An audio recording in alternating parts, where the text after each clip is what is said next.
கோவை நன்னெறி கழகம் சார்பில் 67ஆம் ஆண்டு விழா மற்றும் விருது வழங்கும் விழா ரேஸ்கோர்ஸில் உள்ள காஸ்மோ பாலிடன் கிளப்பில் ஞாயிற்றுக்கிழமை நடைபெற்றது. நன்னெறி கழக தலைவர் எம்.என். பத்மநாபன், செயலர் பி. ஜெயச்சந்திரன் ஆகியோர் விழாவிற்கான ஏற்பாடுகளை செய்திருந்தனர். இவ்விழாவிற்கு தொழிலதிபர் இயக்கோ சுப்பிரமணியன் தலைமை வகித்தார். எழுத்தாளர் நாஞ்சில் நாடன், கவிஞர் மரபின் மைந்தன் முத்தையா ஆகியோர் வாழ்த்துரை வழங்கினர்.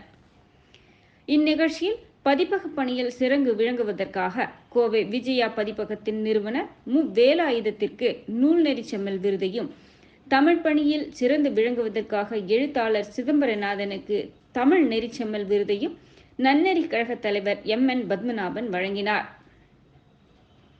இதையடுத்து மு. வேலாயுதம், சிதம்பரநாதன் ஏற்புரையாற்றினார். இவ்விழாவில் கவிஞர்கள், எழுத்தாளர்கள், தொழிலதிபர்கள் உட்பட பலர் கலந்து கொண்டு சிறப்பித்தனர். நன்னெறி கழக தலைவர் எம்.என். பத்மநாபன் பேசுகையில், அன்பே சரணம், குருவே சரணம். அனைவருக்கும் மாலை வணக்கம். நன்னெறி கழகத்தின் 66 ஆண்டு விழா மற்றும் விருது வழங்கும் விழாவுக்கு வந்திருக்கின்ற உங்கள் அனைவரையும் இரு கரம் கூட்டி வருக வருக என்று வரவேற்றுக் கொள்கிறேன். குறிப்பாக இன்று எங்களுடைய அழைப்பை ஏற்று விருதை ஏற்றுக்கொண்ட இரு பேரும் முக்கிய ஆளுமைகள் திரு விஜயா பதிப்பகம் வேலாயுதம் ஐயா அவர்களையும், திரு கவிஞர் ஐயா சிதம்பரநாதன் அவர்களையும் ஆகியோர் எங்களுடைய நன்னெறி கழகத்தின் சார்பாகவும் தலைவன் சார்பாகவும் வருக வருக என்று வரவேற்று வருகைக்கு நாங்கள் மிக்க மகிழ்ச்சி அடைகிறோம் என்று வணக்கம். இந்த விழாவுக்கு தலைமை தாங்க ஒத்துக்கொண்ட எங்களுடைய முன்னாள் மேலாளர், தலைவர், சிறந்த எழுத்தாளர், பேச்சாளருமான திரு ஐயா சுப்பிரமணியம் ஐயா அவர்களையும் வருக வருக என்று வரவேற்கிறேன். என்னுடைய வேண்டுகோளை ஏற்று இங்கே சிறப்புரையாற்ற வந்திருக்கின்ற மூத்த எழுத்தாளர் திரு நாஞ்சில் நாடன் ஐயா அவர்களையும் வருக வருக என்று வரவேற்றுக் கொள்வது பெருமிதம் கொள்கிறோம். மற்றும் நமது நம்பிக்கையின் ஆசிரியருமான சிறந்த பேச்சாளருமான திரு மரபின் முத்தையா அவர்களையும் வருக வருக என்று வரவேற்றுக் கொள்வது பெருமிதம். மற்றும் வைஸ் பிரசிடென்ட் செக்ரட்டரி அவர்களும், எங்கள் சங்கத்தின் உறுப்பினர்களையும், ஆபீஸ் பேரஸ் அவர்களையும், இங்கு கூடியிருக்கின்ற சில முக்கிய பெருமக்கள் அவர்களையும், திரு பாலண்ணா அவர்களையும், திரு இங்கு சிறப்புற ஐயா வணக்கம். மற்றும் திரு ஜி.டி. கோபாலகிருஷ்ணன் அவர்களையும் மற்றும் சிறப்பு விருந்தினராக கலந்து கொண்ட பெண்வழிகளையும் வருக வருக என்று வருவது மிக்க மகிழ்ச்சி அடைகிறேன். தொழிலதிபர் இயக்கோ சுப்பிரமணியம் பேசுகையில், இந்த கொங்கு மண்டலத்தில் உள்ள அத்தனை பள்ளிக்கூடங்களையும் கொண்டாடுவோம். அங்கிருந்து இந்த 75 ஆண்டுகளாக புறப்பட்டு வந்து கோவையை ஒரு மிகப்பெரிய தொழில் நகரமாக மாற்றிய அந்த தொழில் அதிபர்களை கொண்டாடுவோம். அவர்கள் நிர்மாணித்த சமூக சேவைக்காக நிர்மாணித்த மருத்துவமனைகள், எத்தனையோ ஆலயங்கள், அத்தனையும் இன்று ஏற்படுத்தி கொண்டிருக்கும் அத்தனை பேரையும் கொண்டாடுவோம். ஏனென்றால் ஒரு மிகப்பெரிய ஆலயத்தின் திறப்பு விழா, அங்கே ஒரு பாலராமனின் சிலையை பிரதிஷ்டை செய்து ஒரு சரித்திர புகழ்மிக்க சம்பவம் நடக்கிறது. அதற்கு முன்னால் இன்று கூடியிருக்கும் நாம் அந்த ஸ்ரீராமனின் புகழையும் கொண்டாடுவோம். இது உண்மையிலேயே சரித்திர பிரசித்தி பெற்ற நிகழ்வு. ஏனென்றால் தமிழுக்கு கதி யார் என்று கேட்டால் கம்பனும் திருவள்ளுவரும். கம்பன் எழுதியது ராமகாதை.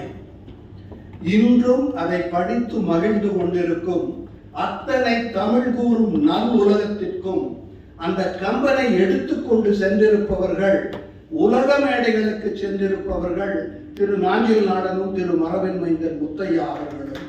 அவர்கள் வந்திருப்பதற்காக இந்த மேடையை கொண்டாடுவோம். அது மட்டுமல்ல, இந்த தமிழ் அது கொடுத்திருக்கின்ற மனமும், அது கொடுத்திருக்கின்ற உத்வேகமும், அதனால் ஏற்பட்ட ஆயிரக்கணக்கான இலக்கிய செறிவுகளும் விவாத போர்களும் நடந்து கொண்டிருந்தாலும் அதை இன்றைய தலைமுறைக்கும் நாளைய தலைமுறைக்கும் கொண்டு சேர்ப்பவர்கள் யார் என்றால் படைப்பாளிகளும், பதிப்பாளர்களும், எழுத்தாளர்களும். அந்த வகையில் ஓம் சக்தி ஆசிரியராக இருந்த திரு பே. சிதம்பரநாதன் அவர்களுக்கும், படைப்புலகத்திலே கோவையில் ஒரு முத்திரை பதித்த விஜயா பதிப்பகம் திரு வேலாயுதம் அவர்களுக்கும் இங்கு விருது கொடுப்பதற்காக இருக்கின்றோம். அவர்களையும் நாம் இன்று கொண்டாடுவோம். இது கொண்டாடக்கூடிய தினம், கொண்டாடக்கூடிய நாள்.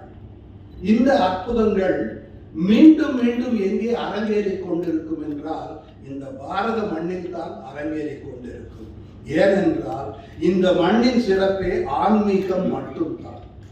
ஆயிரக்கணக்கான சித்தாந்தங்கள் வேறுபட்டு இருந்தாலும், ஒவ்வொருவருடைய கொள்கைகளும் வேறுபட்டு இருந்தாலும், இன்றும் இந்த புண்ணிய பூமி உலகத்தில் ஒரு மிகச்சிறந்த இடத்தில் இருக்கிறது என்றால், இங்கிருந்து புற்றீசல்களைப் போல கிளம்பி உலகமெங்கும் சென்று நம்முடைய குழந்தைகள், இந்த தலைமுறையினர் வெற்றி கொடி நாட்டிக் கொண்டிருக்கிறார்கள் என்றால், அதற்கு முதல் காரணம் நம்முடைய மொழிகளும் இலக்கியமும் ஆன்மீகமும் அவர்களுக்குள் ஊறிக்கொண்டிருக்கக்கூடிய அந்த அன்பும் பண்பும் தான். உலகத்தின் மிகச்சிறந்த இதிகாசங்கள் எவை என்றால் ராமாயணமும் மகாபாரதமும் தான். நீங்கள் கிழக்காசிய நாடுகளுக்கு எங்கு சென்றாலும் மாறுபட்ட கோணத்தில் நீங்கள் ராமகாதையை கேட்கலாம். மேற்கத்திய நாடுகளை விட்டு விடுங்கள், அவர்களுடைய கலாச்சாரம் என்பது வேறு. ஆனால் இன்றும் அங்கு இருக்கக்கூடிய இந்தியர்கள் ஒரு அடையாளம் வேண்டும் என்றால் அவர்கள் சொல்லக்கூடிய முதல் வார்த்தை ராமன் பெயர் மட்டும் தான் இருக்கும். கம்பன் அதை கொண்டு சேர்த்திருக்கிறான் என்றால் அந்த தமிழ் காரணம். அந்த தமிழில் ஆத்திச்சூடியிலிருந்து வந்திருக்கக்கூடிய நல்ல நெறிகள் காரணம்.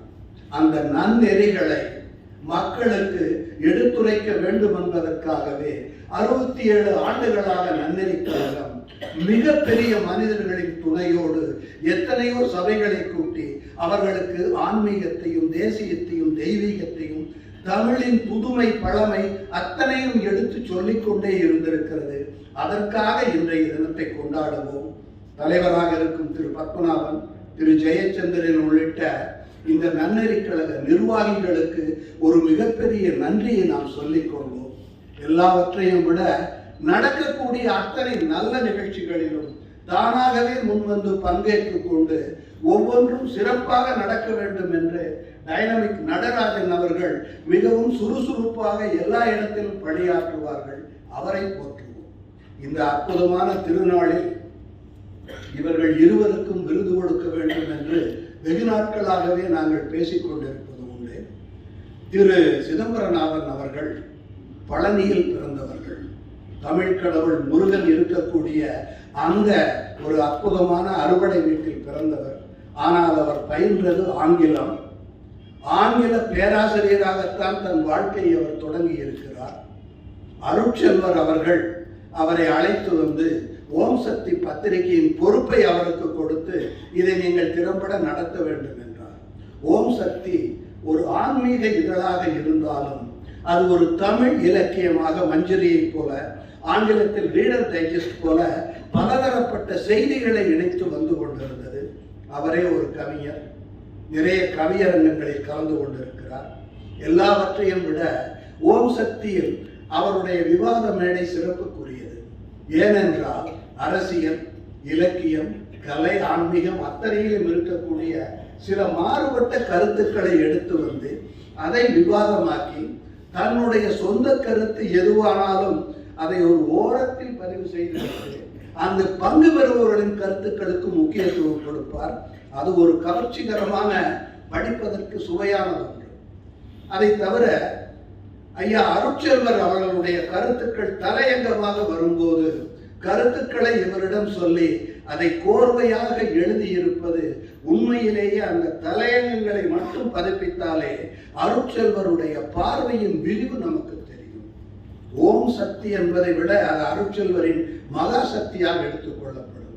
அவருடைய அரசியல், கலை, இலக்கியம், நம்முடைய தமிழ் பாரம்பரியத்தின் பெருமை, நாட்டியம், சங்கீதம் அத்தனையும் பற்றி விரிவாக எழுதியிருக்கிறார்.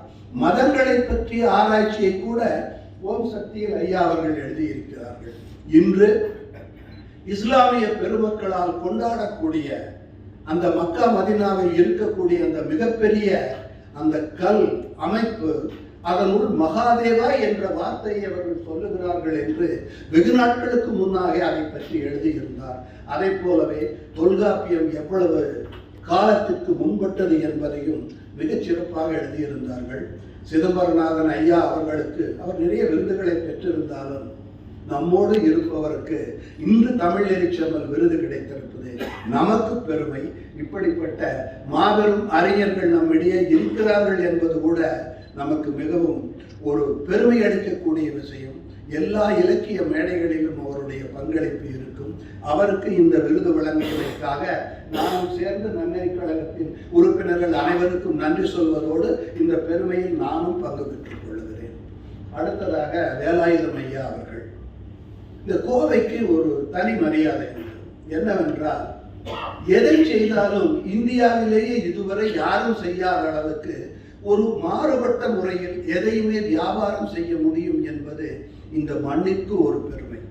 இங்கே தொழிலதிபராக இருப்பவர்கள், முனைவோராக இருப்பவர்கள் எந்த துறையில் இருந்தாலும் ஒரு முத்திரை பதித்திருப்பார்கள். எனக்கு தெரிந்து கோவைக்கு ஈடான ஒரு நகரம் உலகத்தில் எங்குமே கிடையாது. இங்கு இருக்கக்கூடிய இளைய தலைமுறையினர், இங்கு இருக்கக்கூடிய தொழிலதிபர்களை, கல்லூரி நடத்தக்கூடிய ஜிஆர்டி போன்ற பெரியவர்களை, அதை தவிர எத்தனையோ விதமான ஒரு சேவை அமைப்புகளை வைத்து நடத்தி கொண்டிருப்பவர்களை நீங்கள் வேறு எங்குமே காண முடியாது. தனக்காக இல்லாமல், தான் செய்கின்ற தொழில் தனக்கு வருகின்ற வருமானம் என்று இல்லாமல் ஊர் நன்றாக இருக்க வேண்டும், நமது கோவை நகரம் நன்றாக இருக்க வேண்டும் என்று செயல்பட்டு வரக்கூடிய மாமனிதர்கள் இந்த மண்ணில் உண்டு. அது ஒரு பெருமைத்தக்க விஷயம். திரு வேலாயுதம் அவர்கள், இது ஒரு பெரிய வசதி. இப்போ பிரியாணி கடை வச்சிருந்தேன்னு வைங்க, யாருமே கடைக்கு வரலன்னா ஒரு பிரியாணி சாப்பிடலாம், தேவைப்பட்டால் 2 சாப்பிடலாம், மற்ற சாப்பிட முடியாது. இவருக்கு பெரிய வசதி என்னன்னா, கடைக்கு யாருமே வரலன்னு பரவாயில்ல, வர புது புத்தகத்தில் எடுத்து படிக்க ஆரம்பிச்சிருக்காங்க. எனக்கு தெரிந்து புத்தகத்தை வாசித்து நேசித்து வாசித்து அதையே விற்பனை செய்யக்கூடிய எனக்கு தெரிந்த பதிப்பகத்தில் யாராக இருந்தாலும் வேலாயுதம் அவர்களுக்கு ஈடாக இருக்கவே இல்லை. அது மட்டுமல்ல, ஒரு புத்தகத்தை படித்து முடித்த பின்னால் அதை எழுதிய படைப்பாளிக்கு அவர் எழுதக்கூடிய கடிதம், அவருடைய கையெழுத்தை நீங்கள் பார்த்திருக்க வேண்டும். கிட்டத்தட்ட அச்சடித்த மாதிரி இருக்கும், பிழை இருக்காது. அந்த நூல் கோத்த மாதிரி உண்மையிலேயே நம்ம டைப்ரைட்டரில் பண்ணினாக்க அப்படித்தான் அவருடைய கையெழுத்து இருக்கும். அதை தவிர கிட்டத்தட்ட இந்த தமிழில் இருக்கக்கூடிய அத்தனை படைப்பாளிகளையும் கோவைக்கு அழைத்து வந்து வாசகர்களுக்கு அறிமுகப்படுத்தி, வாசகர்களிலிருந்தே நிறைய எழுத்தாளர்களை உருவாக்கி அந்த புத்தகங்களையும் அவர்தான் பதிப்பித்திருக்கிறார். அது மட்டுமன்றி இன்று நாம் பெரிய அளவில் புத்தக கண்காட்சிகளை நடத்தி கொண்டிருக்கிறோம். ஆனால் அந்த புத்தக கண்காட்சிகளை ஒரு சிறிய அளவில் ஆரம்பித்து, இந்த கோவை நகரில் ஒரு முன்னோடியாக ஆரம்பித்து வாசகர்களிடம் அதை கொண்டு சேர்த்தது என்றால் அதில் வேலாயுதம் அவர்களின் பங்கு மிக மிக எனக்கு தெரிந்து நாங்கள் பள்ளிக்கூடங்களில் படித்துக் கொண்டிருந்த நாட்கள், பின்னால் அவர் சொல்லித்தான் கேள்விப்பட்டிருக்கிறேன். நமது ஜிஆர் தாமோதரன் அவர்கள் நாப்பாவினுடைய மிகப்பெரிய விசிறி. குறிஞ்சி மலர் புத்தகத்தை அவர் எழுதி கொண்டிருக்கும் போது அவர் லண்டனில் இருந்திருக்கிறார். இங்கிருந்து அதை வாங்கி படித்துவிட்டு கோவை வந்த பின் நாப்பாவை அழைத்து வந்து அவருக்கு ஒரு பாராட்டு விழா நடத்த வேண்டும் என்கூடிய சில எழுத்தாளர்களில் நாஞ்சில் நாடன் ஒருவர், சாகித்ய அகாடமி விருது பெற்றவர். முத்தையா அவர்கள் விருதுகளை எல்லாம் கடந்தவர். இன்று தமிழ் சொல்லக்கூடிய எந்த மேடையிலும் முத்தையாவினுடைய தொடர்பு இல்லாமல் இருக்கவே முடியாது என்ற அளவுக்கு இன்று அவர் உயர்ந்த இடத்தில் இருக்கிறார். ஒரு மாதத்திற்கு முன்னால் நான் சென்னை சென்றிருந்த பொழுது அபிராமியை பற்றிய சில பாடல்களை பாடிய ஒரு மேடை ஒன்று இருந்தது. பாரதியாரின் பேரன் திரு ராஜ்குமார் பாரதியும் மிகச்சிறந்த பாடகியான அருணா சாயிராம் போன்ற அற்புதமான கலைஞர்கள் கூடியிருந்த மேடையில் முத்தையா அவர்களை நடுநாயகமாக வைத்து அனைவரும் பாராட்டி சொல்லிக் கொண்டிருந்த போது, கோவையிலிருந்து சென்றதால் நம் தம்பிக்கு இவ்வளவு ஒரு பெருமை இருக்கிறதே என்று எனக்கும் பெருமையாக இருந்தது. அப்படி சென்ற இடத்திலெல்லாம் தமிழுக்கும் கோவைக்கும் பெருமை சேர்த்துக் கொண்டிருக்கும் இந்த மேடையில் இருக்கும் அத்தனை பேர்களையும் வாழ்த்தி பாராட்டி மகிழ்கிறேன். நன்னெறி கழகத்தின் இந்த பணி தொடர்ந்து கொண்டே இருக்க வேண்டும். வரும் நாட்களிலும் தலைமுறைகள் எத்தனை மாறினாலும் தேசியத்தையும் தெய்வீகத்தையும் தமிழையும் இலக்கியத்தையும் நாம் உயர்த்தி பிடிப்போம். நிச்சயம் தமிழ் வளரும், பாரதம் வளரும், நாம் வெல்வோம் என்று சொல்லி வாய்ப்புக்கு நன்றி கூறுகிறேன். கவிஞர் மரபின் மைந்தன் முத்தையா பேசுகையில், வான் அந்தம் ஆன வடிவுடையாள் மறை நான்கினுக்கும் தான் அந்தம் ஆன சரணார விந்தம் தவள நிற கானந்தம் ஆடரங்காம் எம்பிரான் முடி கண்ணீர். வணங்குதலுக்குரிய இந்த விருது விழாவினுடைய தலைவர், மதிப்பிற்கும் அன்பிற்கும் உரிய இயக்கோக்கா சுப்பிரமணியன் அவர்களே, இந்த விழாவினுடைய நாயகர்களாக விளங்குகிற அறிவுலகவாதிகளின் ஆபுத்திரன் அண்ணன் வேலாயுதம் அவர்களே, எங்கள் தலைமுறை பார்த்து வியந்த ஒரு சிறந்த கவிஞர் சிதம்பரநாதன் அவர்களே, என் மிகுந்த அன்பிற்கும் மரியாதைக்கும் உரிய நாஞ்சில்நாதன் அவர்களே, நன்னெறி கழகத்துடைய தலைவர் பத்மநாபன் அவர்களே, செயலாளர் ஜெயச்சந்திரன் அவர்களே, இந்த நிகழ்ச்சியை ஒரு கனவு போல மனதிலே காத்து வடிவம் கொடுத்து வழிநடத்தி கொண்டிருக்கிற அன்பு சகோதரர் நடராஜன் அவர்களே, திரண்டிருக்கிற கோவையினுடைய முன்னணி முகங்களே, பெரியோர்களே, நண்பர்களே, உங்கள் எல்லோருக்கும் என் அன்பு கலந்த வணக்கங்கள் உரியன ஆக வேண்டும். இந்த விழாவில் இருபெரும் ஆளுமைகள் நம் முன்பு சிறப்பு பெற்றிருக்கிறார்கள். வயது கருதி சிதம்பரநாதன் அவர்களுக்கு முதலில் அந்த விருது தரப்பட்டிருக்கிறது. அவர் தோற்றத்தில் இளமையாக இருந்தாலும் அதுல ஒரு சீனியாரிட்டி இருக்கு போல. சில பேர் பிறக்கிறப்பவே வயசானப்பறம் தான் பிறப்பாங்க. ஆனால் இவர்கள் இருவருமே இளமையினுடைய வடிவங்கள். அண்ணன் வேலாயுதம் அவர்களை பற்றி நான் சொல்ல வேண்டும் என்றால், காலம் சில கணிப்புகளை அவ்வப்போது தகவமைக்க வேண்டும். பதிப்பகங்களில் சென்னையை தாண்டி கோவையை தலைமையிடமாக கொண்டு அல்லது சென்னையை சாராமல் இருந்து ஒரு வெற்றிகரமான பதிப்பாளராக வந்த முதல் சாதனையாளர் வேலாயுதம் அவர்கள். இன்றைய கணக்கை நாம் பார்ப்போம் என்று சொன்னால், வானதி திருநாவுக்கரசு அவர்களுக்கு பிறகு பதிப்புலகத்தில் ஒரு பீஷ்மர் என்று கொண்டாட வேண்டும் என்றால் அது வேலாயுதம் அவர்களை தான் கொண்டாட வேண்டும். இங்கே நம்முடைய ஐயா இயக்கோக்கா அவர்கள் சொன்னது போல, முதன்மையாக ஒரு வாசகர்.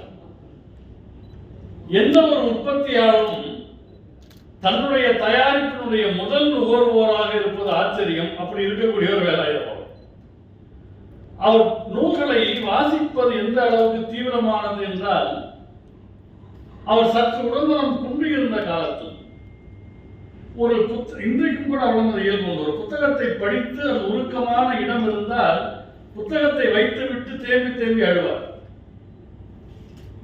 புத்தகத்தை வாசித்து விட்டு அழக்கூடிய பதிப்பாளர். சில பதிப்பாளர் புத்தகத்தை போட்டுட்டு அழுவாங்க.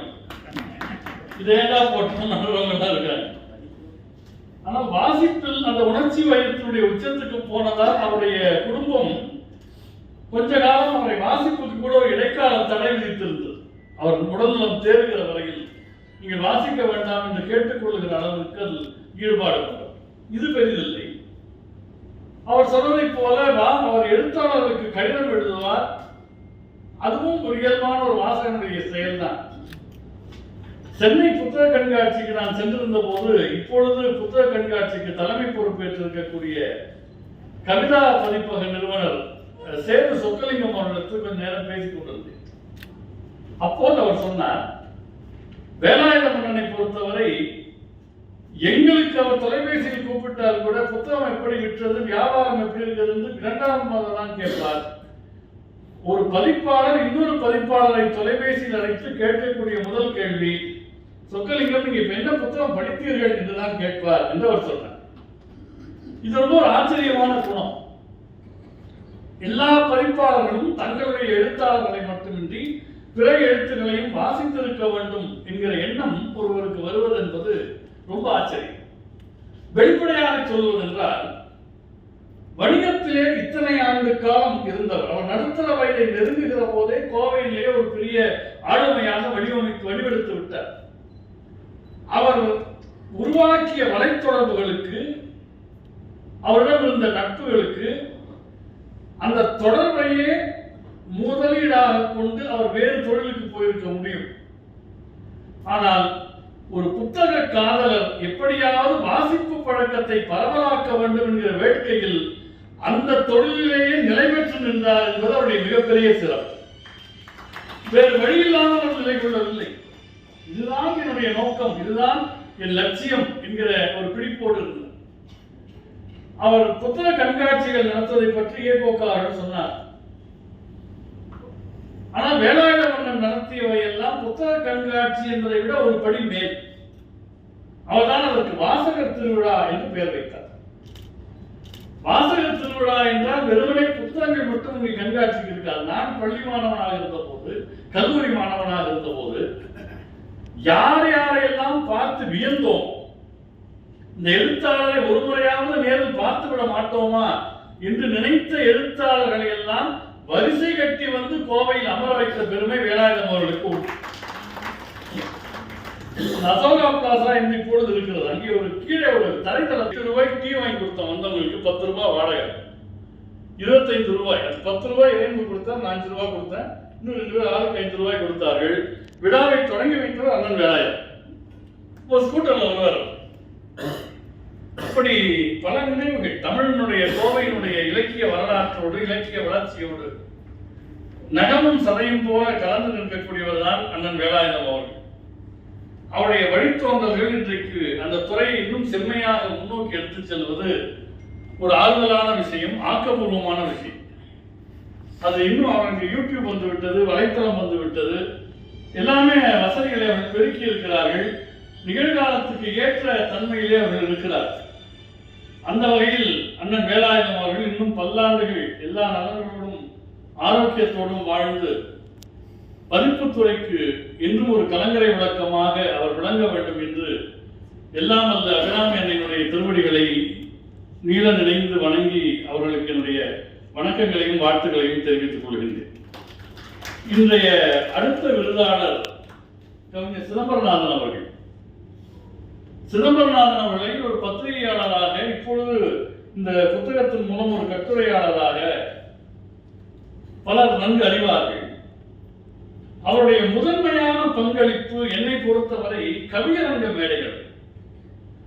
கவிதை ஒரு நிகழ்ச்சி கலையாகவும் வடிவம் எடுக்கும். வெகுமக்களை சென்று போகிற போது அது வெகுமக்கள் கலைக்கு ஏற்ற ஒரு வடிவத்தை எடுக்கும். அதில் என்னுடைய பார்வையில் 2 பேர் பெரும் சாதனையாளர்கள். மரபு கவிதை சார்ந்த கவியரங்குகளின் சாதனையாளர் கவிஞர் இளந்தேவன். புதுக்கவிதை சார்ந்த கவியரங்குகளுடைய சாதனையாளர் கவிஞர் சிதம்பரநாதன். அவர் மேடைக்கு வந்துவிட்டால் கவியரங்கம் அப்படி கலகட்டும். அதாவது பேச்சில் நகைச்சுவை கொண்டு வருவது எளிது, கவிதையில் கொண்டு வருவது ரொம்ப கடினமான வேலை.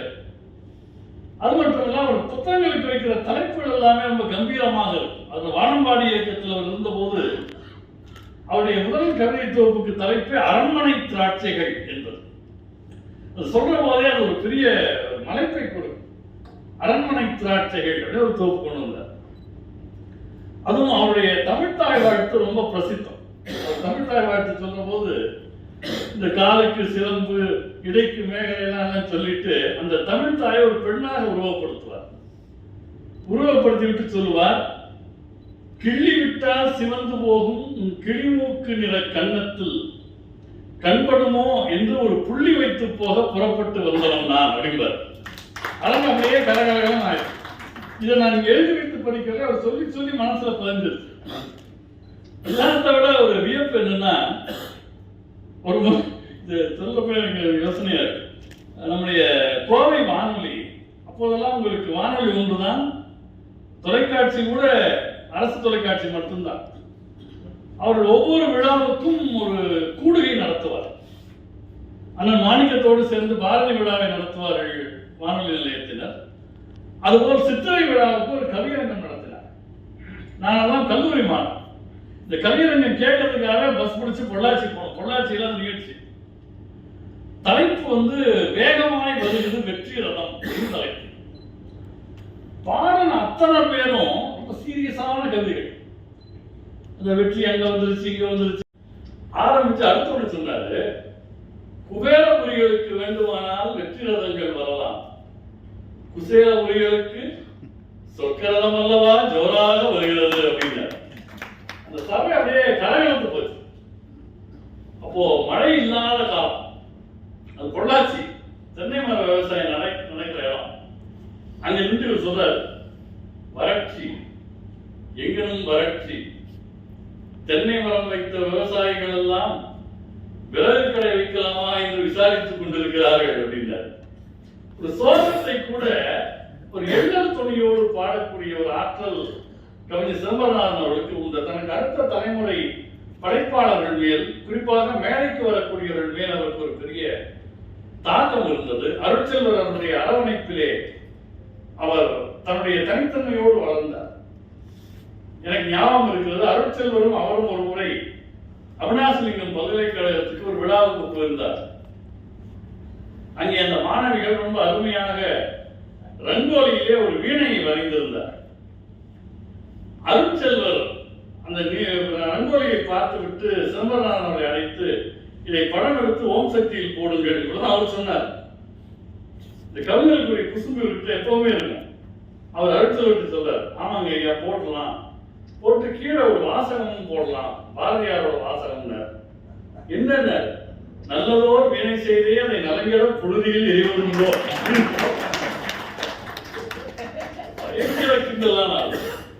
இந்த மாதிரி வந்து நல்ல பல துணுக்குகளை மாதிரி தோன்றும். ஆனால் அந்த மனிதன் உயிர்ப்போடு இருந்ததனுடைய அடையாளங்கள் இவையெல்லாம். இந்த புத்தகம் கூட இப்போது வந்து நல்ல புத்தகம். எனக்கு என்னமோ ஒரு 30 வருஷம் முன்னால எழுதியிருந்தாருன்னா இந்த புத்தகம் என்ன எங்கேயோ கொண்டு போயிருக்கு. எதற்காக ஒரு துறைக்குள் வருகிறோம் என்றால், நமக்கு வாழ்க்கையில் ஏதாவது ஒரு அடையாளம் வேண்டும் என்றுதான் தொடக்கத்திலே வருகிறோம். ஆனால் அந்த துறைக்கே தன்னை முழுமையாக ஒப்புத்தந்து தன்னை முழுமையாக அர்ப்பணிப்பவர்கள், தங்களுக்கு இந்த துறை ஒரு அடையாளம் தரும் என்று உள்ளே நுழைந்தவர்கள் அந்த துறைக்கு தாங்களே ஒரு அடையாளமாக மாறிவிடுகிறார்கள். இதுதான் வளர்ச்சி, இதுதான் அடுத்த பரிபக்குவம், இதுதான் அடுத்த கட்ட நிலை. எனவே பதிப்பு துறையிலும் படைப்பு துறையிலும் தங்களுக்கு ஒரு அடையாளம் தேடி வந்த 2 மனிதர்கள் அந்த துறைகளினுடைய அடையாளமாக மாறியிருக்கிற அதிசயத்தை வேலாயுதம் அவர்களிடத்திலேயும் சிதம்பரநாதன் அவர்களிடத்திலேயும் நம்மால் காண முடிகின்றது. அந்த 2 பெருமக்களுக்கும் விருது பெற்றிருக்கிற நேரத்தில் என்னுடைய வணக்கங்களை தெரிவித்து, அவளை தேர்வு செய்து தகுதியான நம்மளுக்கு விருது வந்த நன்னெறி கழகத்தையும் வணங்கி விடைபெறுகிறேன். நன்றி. எழுத்தாளர் நாஞ்சில் நாடன் பேசுகையில், கோயில் வந்து 35 வருஷம் ஆச்சு. 67 ஆண்டுகள் நன்னறி கழகம் என்றால் நான் 35 வருஷமா நன்னறி கழகத்தில் இருக்கேன். வழக்குரைஞர் எங்க அலுவலகத்துக்கு பின்பகுதியில் இருந்த தெருவில் அவருடைய வீடு. வீட்டுக்கு வாங்க, அவர் நல்ல ஹோம்மேட் காஃபி குடிக்கலாம்னு வீட்டுக்கு போய் காஃபியை கொடுத்துருக்காரு. ஒரு 25 ஆண்டுகள் நன்னறி கழகத்தின் தலைவராக இருக்கிறார். அப்புறம் மாணிக்கண்ணன் வந்து சாலமன் பாப்பையா அவர்களுடைய மாணவர். அவர் வருஷத்துக்கு ஒரு முறை சாலமன் பாப்பையா நன்னறி கழகத்துக்கு வருவார். ஒரு பெரிய பட்டிமன்ற நிகழ்ச்சி அந்த நிகழ்ச்சிக்கு 2000 பேர் உட்கார்ந்துருப்பாங்க. நான் லேட்டாக போனேன். சாலமன் பாப்பையா உட்காந்துருக்காரு, பக்கத்தில் மாணிக்கண்ணன் உட்காந்துருக்காரு. மாணிக்கண்ணன் அவர் காதல் ஏதோ சொல்கிறாரு. அந்த நம்மளை பற்றி மோசமாக தான் சொல்லிட்டு இருப்பார் அப்படின்னு நினைச்சோன்னா மேடையிலேயே அவர் சொல்கிறார், நாஞ்சில் நாடன் வருகிறார், அவர் எழுதிய புத்தகங்களை எல்லாம் நாங்கள் பாடம் சொல்லி தருகிறோம். மேடையை கூப்பிட்டு நாங்கள் தூண்டு போகிறோம். 30 வருஷத்துக்கு மேலாச்சு. அந்த நன்னறி கழகம் தொடர்ந்து சமீப காலமாக தகுதியானவர்களுக்கு தக்காருக்கு இந்த விருது வழங்குவது என்பது ரொம்ப சந்தோஷமான விஷயம். கால எடுத்தோடனே பயப்படாதீங்க, எனக்கு வயசு காரணமாகவும் இது மேடை பேச்சு என்பது அன்றாட வேலை இல்லைங்கிறதுனாலையும் சில குறிப்புகள் எடுத்துட்டு வந்தேன். வழக்கறிஞர் பேர் வந்து குப்சாமி. இந்த வாய்ப்பில் மறுபடியும் இந்த மேடையில் நிற்பதற்கான ஒரு ஏற்பாடு, ஐ எம் பீயிங் பிளஸ்ட் அப்படின்னு சொல்லலாம். 2 விருதாளர்களையும் நான் 35 ஆண்டுகளாக அறிவேன்.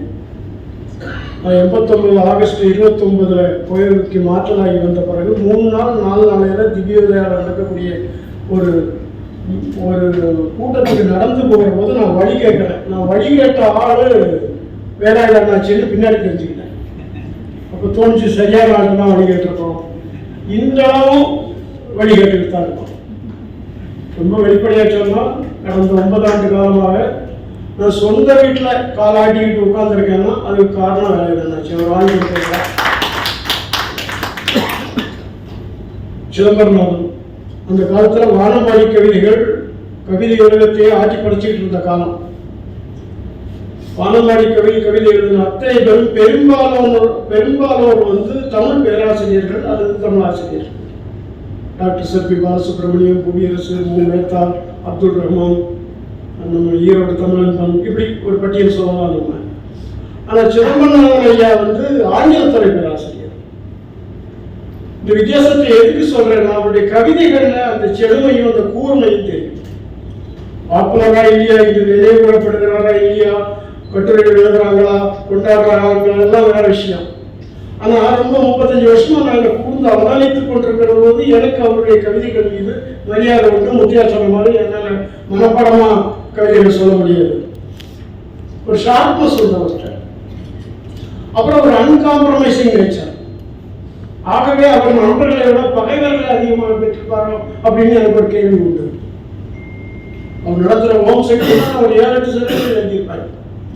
என் கதையை அனுமதிக்கிறாருன்னா, நான் என்னுடைய சிறுகதைகள்லாம் மொழி பற்றிய கட்டுப்பாடுகள் இல்லாதவன். இதில் கெட்ட வார்த்தைன்னு ஒரு வார்த்தை கூட கிடையாது. மக்கள் குழந்தைங்கிற எல்லா வார்த்தையும் நல்ல வார்த்தைன்னு நினைக்கிறாங்க. உடம்படி மஸ்தான் சாஹிப் பாட்டில் வையாளி சொல்றாரு, குண்டி சொல்றாருன்னா நான் சொல்லக்கூடாதா? திருவள்ளுவர் வந்து திருக்குறளை மயில் சொல்றாருன்னா நான் சொல்லக்கூடாதா? அப்படி யோசிக்கலாம். அப்படி என்னுடைய கதைகளை 6-7 கதைகள் ஓம் சக்தியில் அனுமதிச்சவர். ஒரு முறை ஏதோ ஒரு கதை கொடுக்கறதுக்காக என்னோட அலுவலகத்துக்கு போயிருக்கேன். பேசிட்டு இருந்தோம். வாங்க அப்படின்னு கூப்பிட்டு போனாரு. நேரம் பெரியவருடைய அறைக்கு கூப்பிட்டு போயிட்டாரு. நான் அதிர்ச்சி அடைஞ்சிட்டேன்.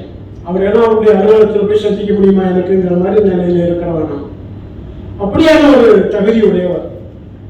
அவருடைய ஆங்கிலத்துறையினுடைய செழுமையான அறிவு அவருடைய கவிதைகள் தெரியும். ஆனா இவங்க வந்து ஒரு தீவிர கதியில அதை ஒரு முன்முனைப்போட மேற்கொண்டு எடுத்துட்டு போகலையேங்கிற மனக்குறையும் எனக்கு உண்டு. அது சொல்வதில் எனக்கு ஒன்றும் ஒரு அர்த்தமும் இல்லை. தமிழை திறமையாக கையாள தெரிந்தவர். இப்ப அறிமுகர்கள் சொன்னாங்க, தொல்காப்பியருடைய காலம் கிபி 400 அப்படின்னு சொன்னாங்க, கிமு 500 அப்படின்னாங்க. பெரியவருடைய தலைமையில் அமைந்த குழு, அதில் என்ன விஷயம் பாருங்க, கிமு 7000 அப்படின்னாங்க. அதற்கான தரவுகள் தருகிறாங்க. அந்த குழுவில் இடம்பெற்றவர்கள் எல்லாம் சாமானியமான ஆட்கள் இல்லை, சாமானியமான மேதைகள் இல்லை. அப்புறம் எனக்கு ஒரு இடத்துல தோணுச்சு, கிறிஸ்து பிறப்பதற்கு முன்னாடி 7000 வருஷத்துக்கு முன்னாடி பிறந்து தொல்காப்பியம் தந்தவனை அடையாளப்படுத்துவதற்கு நாம் ரெஃபர் பண்றது கிறிஸ்துவுக்கு முன். யோசிச்சு பாருங்க. இதுல நான் வந்து எந்த விதமான காழ்போடும் வெறுப்போடும் பகையோடும் உடனோடும் பேசல. அவரு பிறகு 7000 வருஷத்துக்கு முன்னாடி பிறந்தாங்க. நான் வந்து யூஎஸ்ல 2012 58 நாள் இருந்தபோது, கலிபோர்னியாவில் ஒரு 19 நாள் தங்கி இருந்தபோது ஓசிமிட்டி நேஷனல் பார்க்கு கூப்பிட்டு போனாங்க. அங்கே ஒரு மரம் இருக்கு, கிராண்ட் செப்போயான்னு பேரு. அந்த மரத்தினுடைய வயசு அது மெச்சூர் ஆகிறதுக்கே 300 வருஷம் ஆகலாம். அந்த மரத்தை காட்டணும். ஒரு மரம் இந்த காரோட பெருசா இருக்கு, நடுவில் ஒரு பெரிய ஓட்டை இருக்கு, அதுக்குள்ள கார் போயிட்டு வருது. எங்களை கூப்பிட்டு போன கைடு சொன்னா, this tree his elder to Jesus Christ. அப்ப அது 2000 வருஷத்துக்கு மேல நின்றுட்டு இருக்கு. ஆனா தொல்காப்பியத்தை நம்ம எப்படியா ரெஃபர் பண்ணணும்? அது ஒரு வகை இருக்கட்டும். ஆனா அந்த முடிவை எடுத்த அந்த ஆராய்ச்சிக்கு பின்புலமாக அவர்களுக்கு எல்லா விதமான நம்ம ஆதரவும் கொடுத்து கொண்டிருந்தவர் நம்ம சிதம்பரநாதன். இது மாதிரி பல விஷயங்கள் அமைதியா இந்த மொழிக்குள்ள நடந்துட்டு இருக்கு. அவருக்கு வந்து தமிழ் நெறி செம்மல் என்று விருது கொடுக்கிற ஒரு பெரிய மனசு நன்னடை கழகத்திற்கு வந்தது பாராட்டப்பட வேண்டிய ஒரு விஷயம். அதுபோல நான் அண்ணாச்சின்னு ஒரு சொல்ல பயன்படுத்தணும்னா என்னுடைய நண்பரோட்டத்திலையும் வீட்டில் எல்லாருக்கும் தெரியும், நான் வேலையாக அண்ணாச்சி தான் சொல்றேன் அப்படின்னு. அவர் பேரை நான் பயன்படுத்தவே மாட்டேன். அண்ணாச்சி கூப்பிட்டுருக்காரு, டவுனுக்கு போய் அண்ணாச்சியை பார்த்துட்டு வரேன். இதுதான் என்னுடைய உரையாடல். எழுத்தாளர்களை வந்து அவ்வளவு மதிக்கிறவர். நான் கோயம்புத்தூருக்கு வந்தபோது 1989 6 புத்தகங்கள் எழுதி முடிச்சுட்டு ஒரு ரிட்டையர்ட் ஸ்டேட் ஆஃப் மைண்ட்ல தான் நான் கோயம்புத்தூருக்கு வந்தேன். இன்னைக்கு என் கணக்கில் 60 புத்தகங்கள் இருக்கு. என்னை எழுது தூண்ட சொல்லி நான் முதல்ல எழுதணும்னு சதுரங்க குதிரை, அப்புறம் பேய் கொட்டு, ஒரு ஆந்து, 8 திக்கும் மலையாளி எல்லாம் நினைச்சுதான் போட்டாங்க. அப்புறம் அவர் சொல்லக்கூடாதுன்னு என்னை தடை செய்து வைத்திருக்கிற ஒரு விவரத்தை நான் உங்கள்கிட்ட சொல்ல போறேன். 2001 பண்பொழி பக்கத்தில் ஒரு முருகன் கோயில் 650 ஸ்டெப்ஸ் ஏறணும். நான் அலுவலக வேலையா பலமுறை வெளியூர்களுக்கு போறேன். இந்தியாவுக்குள்ள மில்லு இருக்கிற எல்லா இடத்துலையும் எங்க ஆள் எங்க மில்லு இருந்தாலும் நான் இருந்திருப்பேன் என்னுடைய கடந்த வாழ்க்கையில. அப்போ படி ஏறுற போது ஒரு 35-40 படி ஏறணும்னு எனக்கு கொஞ்சம் நிக்கலாம் போல தோணும். இப்படி ஏறி முடிச்சிட்டேன். கீழே வந்ததுக்கு அப்புறம் நீலிபனம்பாளையத்தில் நான் குடியிருக்கிறேன். பஸ் ஸ்டாப்புக்கு வசந்தாமில் ஸ்டாப்புக்கு வரதுக்குள்ள 3 முறை நிற்கணும். அப்போ எங்கள் ஆஃபீஸுக்கு பக்கத்தில் டாக்டர் நடராஜன் கார்டியாலஜிஸ்ட்டு குப்சாமி ஹாஸ்பிட்டலில் வேலை பார்க்குவார். அவர்கிட்ட போய் பார்த்ததுக்கப்புறம் அவருக்கு பெரிய ஒரு பிளாக் இருக்குது, ஆஞ்சியோபிளாஸ்டி பண்ணி ஆகணும். உடனே அண்ணாச்சியுடைய மூத்த மகன் இஎன்டி சர்ஜன், தமிழ்நாட்டில் நீ அறியப்படுகிற ஒரு இஎன்டி சர்ஜன் அவர் வந்து இங்கே ராமகிருஷ்ணன் வாங்கன்னு கூப்பிடுறாரு. ராமகிருஷ்ணனில் போய் செக்கெல்லாம் பண்ணி முடிச்சதுக்கப்புறம் 95% பிளாக் இருக்குது. 1 லட்சம் ரூபா 1.5 லட்சம் ரூபா செலவாகும், பணத்தை கட்டிடுங்கிறாங்க. என் பாக்கெட்டில் வெறும் 1400 ரூபா இருக்குது. இப்போ கட்டி காலத்தில் நகை கிடக்குது, கேஷ் எங்கே போகிறது. இதை கேள்விப்பட்டவுடனே அண்ணாச்சியும் கவித்தந்தர் காசுமணின்னு ஒருத்தர் இருந்தார், இப்போ இல்லை, அவர் 2 பேருமா கவுண்டரில் வந்து 1 லட்சம் ரூபா கேஷ் கட்டிட்டு போனாங்க. நான் உயிரோட திரும்ப வருவேனா வரமாட்டானா, அவரோட வரலன்னா அந்த பணம் வருமா, எந்த ஐயப்பாட்டுக்கும் இடம் இல்லாம. அதுபோல கீரனூர் ஜாகிராஜாவுடைய மகள் +2 முடிச்சுட்டு படிப்பு கொஞ்சம் சிக்கலா இருந்த போது நான் அண்ணாச்சி சொல்றேன், அண்ணாச்சி கொஞ்சம் கஷ்டப்படுறாங்க, ஏதாவது பண்ணுவோம், அவருக்கு ஒரு விழா நடத்திடுவோம்னு சொல்லி 1,13,000 ரூபாய் வசூல் பண்ணி இந்த கல்வி செலவுக்காக அந்த பணத்தை நன்கொடையாக. அதே போல கண்மணி மனசுடைய வீடு 2011 கொஞ்சம் தீப்பற்றி எரிஞ்சு கொஞ்சம் டேமேஜ் ஆனது. போனால் அதுக்கு அவருக்கு இதே மாதிரி ஒரு விழா நடத்தி நிதி திரட்டு. புறநானூற்றில் குடவாயில் கீரத்தனார்னு ஒருத்தர், அவர் வெள்ளையூர் கிழார் மகள் பெருஞ்சாத்தனை பாடுறார், கையறவை பாடல். நடந்து 60-70 கிலோமீட்டர் நடந்து அந்த மன்னரை பார்த்து பாடி பரிசு வாங்கிடலாங்கிற நோக்கத்தோட போயிட்டு இருக்கான். வெயிலுக்காக ஒரு மரத்தடி நிழல்ல அவனும் அவனுடைய மனைவியும் ஒதுங்கி இருக்கிறாங்க. எதிர வரதான் தான் கேட்கறான், எங்க போற? அவன் சொல்றான், இவனை பார்த்து பாடி பரிசு வாங்கலான்னு போனேன். அவன் செத்து 3 நாள் ஆச்சு, உனக்கு தெரியாதா? யோசனை பாருங்க, 150 கிலோமீட்டர் நடந்து வந்திருக்கான். வழியில என்ன சாப்பிட்டானோ, குளிச்சானோ குளிக்கலையோ, அவனுக்கு என்னுடைய மொழியில சொன்னா மனசுக்குள்ள ஒரே வெப்பராளமா வருது அந்த புலவனுக்கு. அவன் சொல்றான், பக்கத்துல மேல ஏற்று பார்க்கறான், மரத்துல ஒரு முல்லை கொடி தவழ்ந்து பூத்து குலுங்கிட்டு இருக்குது. அந்த முல்லை கொடி மீது அவனுக்கு அவ்வளவு ஆவேசம்.